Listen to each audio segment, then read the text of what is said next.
No início de dezembro de 2023, a notícia que um terreno na Barra da Tijuca tinha sido vendido por 370 milhões de reais despertou a curiosidade de muita gente. Quem poderia ser o dono de um terreno de 30 mil metros quadrados de frente para o mar em uma das áreas mais valorizadas do Rio de Janeiro? Logo, se descobriu que se tratava de uma propriedade de um dos maiores banqueiros do Brasil, Aloísio de Andrade Faria. Conhecido como o Banqueiro Invisível pela sua aversão aos holofotes, Aloísio de Andrade Faria fez fortuna quando vendeu o Banco Real em 1998 por 2,1 bilhões de dólares. Mas seus negócios não se limitavam apenas ao setor financeiro. Aloísio também era dono da rede de hotéis Transamérica, da Rádio Transamérica, da rede de materiais de construção C&C, da Agropalma, a maior produtora de óleo de palma do Brasil, da sorveteria Labasque e mais diversos outros negócios. No vídeo de hoje, vamos contar a trajetória de um dos banqueiros mais respeitados do Brasil. Seja bem-vindo à história de Aloísio de Andrade Faria.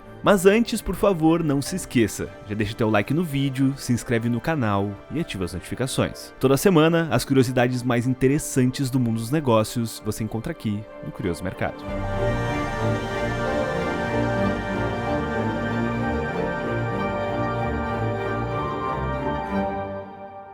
Antes da gente começar, uma palavrinha do nosso patrocinador de hoje.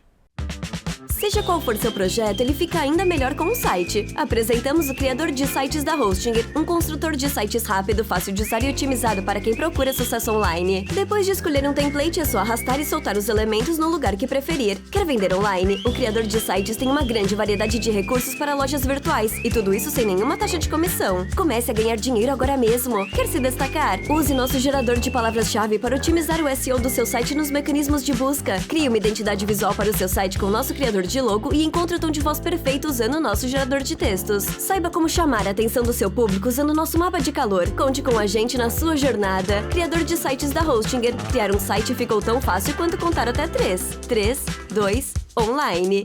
Literalmente.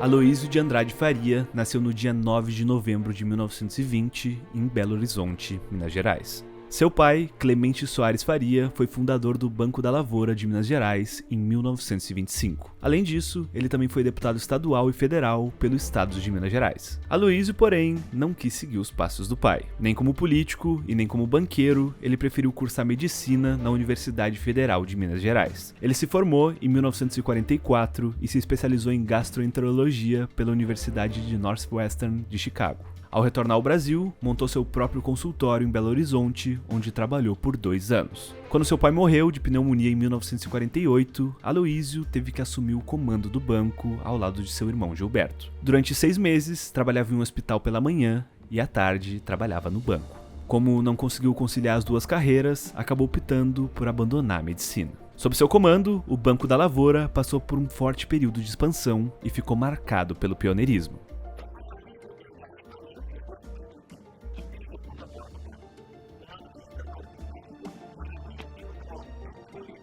Quando Brasília se tornou a nova capital do Brasil, o Banco da Lavoura foi o primeiro banco a se instalar na cidade. Em 1964, o Banco da Lavoura foi o primeiro banco privado brasileiro a abrir uma filial em Nova York. A agência era na Quinta Avenida, próximo a um apartamento que a família mantinha na cidade. Nesse período, o Banco da Lavoura chegou a ser considerado o maior banco privado da América Latina. Meu nome é Júlio Midas. Dizem que tudo que eu toco vira ouro. Dizem que eu levo um vidão. Quem sabe da minha vida é o Banco da Lavoura. Ele cuida de financiamentos, oferece orientação segura para os meus investimentos. Tem uma agência de turismo e faz seguro de acidentes pessoais. Dizem que tudo que eu toco vira ouro, mas certas coisas eu prefiro deixar como estão. No início da década de 70, porém, Aloísio e Gilberto se desentenderam e acabaram cindindo o Banco da Lavoura. Os ativos que se tornariam do Banco Real ficaram com Aloísio e um outro banco que havia sido adquirido pelo Banco da Lavoura, o Banco Bandeirantes, ficou para Gilberto. Segundo pessoas próximas à família, os dois irmãos nunca mais voltaram a se falar.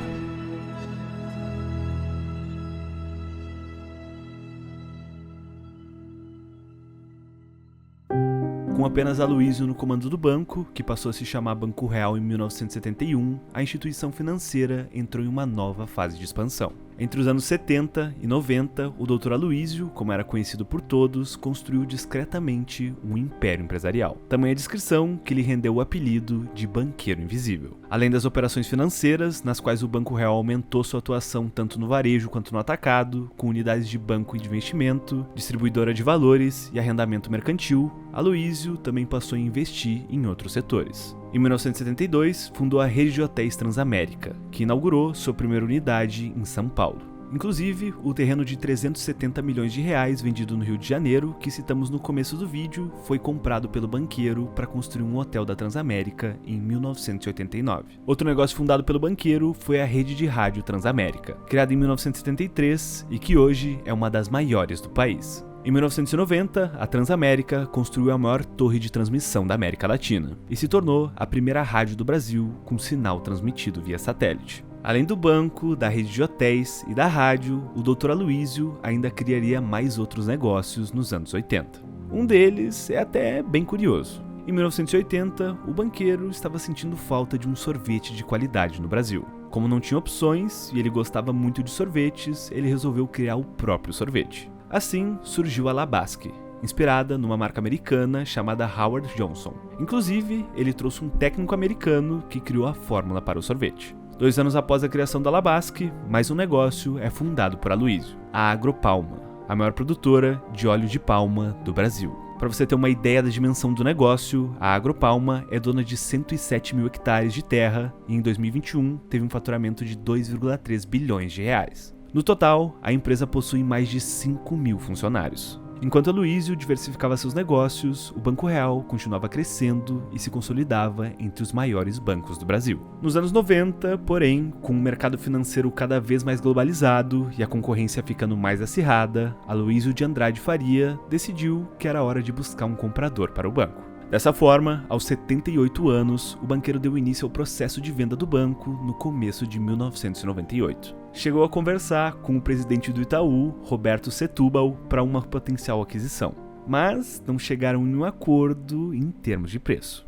Vale lembrar que em 1998, o Banco Real era o 4º maior banco do Brasil, com mais de 1.300 agências, 2,2 milhões de clientes e 15 mil colaboradores. Além do Itaú, o Banco Real foi oferecido para mais 2 bancos brasileiros, mas nenhum superou a oferta feita pelo banco holandês ABN AMRO. Em julho de 1998, o banco holandês comprou o controle do Banco Real por 2,1 bilhões de dólares. Foi o maior preço pago por um banco brasileiro até então, o que fez com que Aloysio se tornasse o 2º homem mais rico do Brasil na época, segundo a revista Forbes. Um ponto importante que precisamos ressaltar é que o banco de investimentos, a empresa de leasing, a empresa de crédito e as empresas não financeiras não fizeram parte do acordo. Elas passaram a fazer parte do conglomerado financeiro Alfa, a holding criada por Aloysio para concentrar todos os seus investimentos. Além de Aloysio, um outro grande investidor brasileiro também ganhou muito dinheiro com a venda do Banco Real. O lendário Luiz Alves Paes de Barros era dono de cerca de 5% das ações do banco e recebeu mais de 100 milhões de dólares com a venda para o ABN. Depois disso, se tornou um grande acionista do Banco Alfa, também fundado por Dr. Aloysio. O irmão de Aloysio, Gilberto de Andrade Faria, também vendeu seu banco no mesmo ano, por cerca de 400 milhões de reais para o banco português Caixa Geral de Depósitos. O filho de Gilberto, Clemente Faria, também foi um empresário extremamente bem-sucedido. Longe do setor bancário, em 1974, ele fundou a Bamac, que começou com uma concessionária da Fiat Thalys, que hoje é a New Holland Construction. Atualmente, o grupo se divide em 3 grandes negócios. No segmento de pesados, com caminhões e máquinas agrícolas, no de automóveis, com concessionárias da Porsche e da Mercedes, e também no setor financeiro, com consórcios, seguros e financiamentos. Em 2022, a Bamac faturou 2,3 bilhões de reais.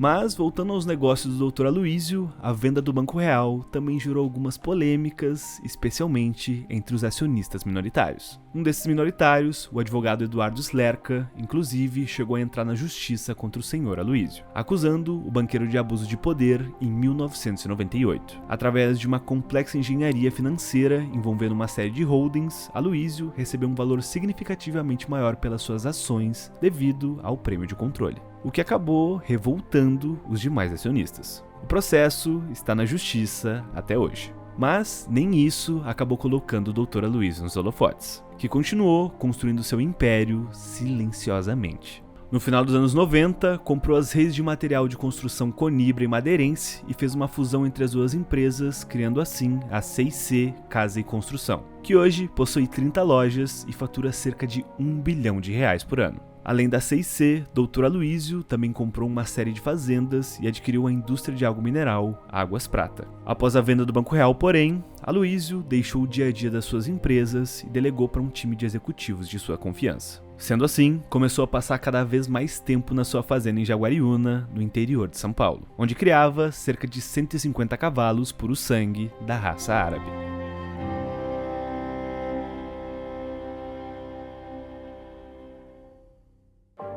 Poucos meses antes de completar 100 anos, o banqueiro Aloysio de Andrade Faria faleceu no dia 15 de setembro de 2020 de causas naturais em sua fazenda no interior de São Paulo. No total, o banqueiro deixou uma herança de R$9 bilhões, que foi dividida entre as suas 5 filhas. Como elas não faziam parte da gestão dos negócios, decidiram vender alguns dos principais ativos do Grupo Alfa. Além do terreno de R$370 milhões vendido no ano passado, as herdeiras também venderam a 6C em outubro do mesmo ano por cerca de R$400 milhões. Um ano antes, em novembro de 2020, as filhas do Dr. Aloysio venderam o Banco Alfa para o Banco Safra por cerca de R$1 bilhão. Em 2021, a rede de hotéis do Grupo Alfa, a Transamérica, passou a ser administrada pelo Atlantic Hospitality Group. Já no caso da Agropalma, que faturou R$2,3 bilhões em 2021 e é considerada a joia da coroa da família, é esperado pelo mercado que a empresa abra seu capital na bolsa. Das 5 filhas de Aloysio, 2 moram em São Paulo, uma no Rio de Janeiro, uma em Nova York e uma em Londres. No total, Dr. Aloysio teve 17 netos. Mas e você? Conhecia a trajetória do Banqueiro Invisível? Escreve aqui nos comentários o próximo assunto que você quer ver aqui no canal. E se você gostou do nosso conteúdo, considera com carinho se tornar um membro do canal. Além de receber selos, conteúdos exclusivos, participar das enquetes e outros benefícios, você ajuda o Curioso Mercado a continuar produzindo conteúdo. Mas se você não quiser se tornar membro, você pode deixar seu like e se inscrever no canal, que é de graça. Toda semana, as curiosidades mais interessantes do mundo dos negócios você encontra aqui no nosso canal. Curioso Mercado, conteúdo para quem tem conteúdo.